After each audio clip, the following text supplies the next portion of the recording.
Magandang gabi, pambungad sa ating newscast. Dalawang magkahiwalay na insidente ng sunog ang sumiklab nitong Lunes, kabilang na sa Barangay UP Campus kung saan apektado ang 50 pamilya, maging sa palengke sa Rodriguez, Rizal. Umabot na sa mahigit 2,400 ang mga insidente ng sunog mula yan Enero hanggang pagpasok ng Marso na siyang umpisa rin ng Fire Prevention Month. May balitang A to Z si Kim Salinas. Parang nakakakilabot yung ganito eh.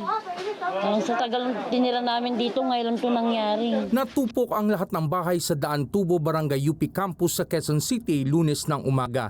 Kabilang dito ang bahay ni Salve na sa 16 na taong paninirahan rito, ngayon lang inabot ng sakuna. Nakaligtas siya at ang kanyang 6 na anak, ngunit wala silang naisalbang gamit. Ang nakakapanlum na walang kami ng bahay, nawala lahat ng pinundar namin maubos. Yun po yung pinakamasakit. Kasi wala mo na kami naisalbang mga gamit.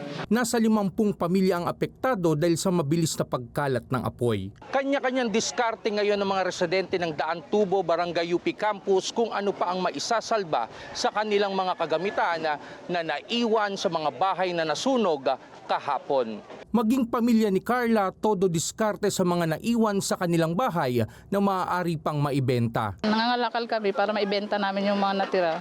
Para kahit paano may maipon man kami, maliit man, mapagsama-sama, malaki pa rin, mapapatayo ulit.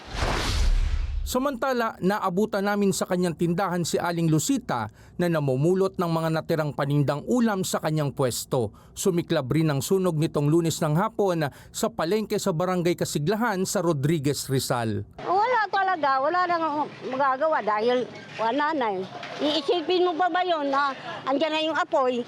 Siyempre, takbo na kami. Tulog lahat. Pati palamigan, banana cue, turon, lahat. Kamuti cue. Ni isang tenant aniya ay walang naisalbang gamit sa sunog. Kaya muling nagpaalala sa publiko ang Bureau of Fire Protection sa pagsisimula ng Fire Prevention Month. Meron na tayong 2,442. Ito po ay simula January hanggang March 4. Kumpara po nung nakaraang taon, 4,316.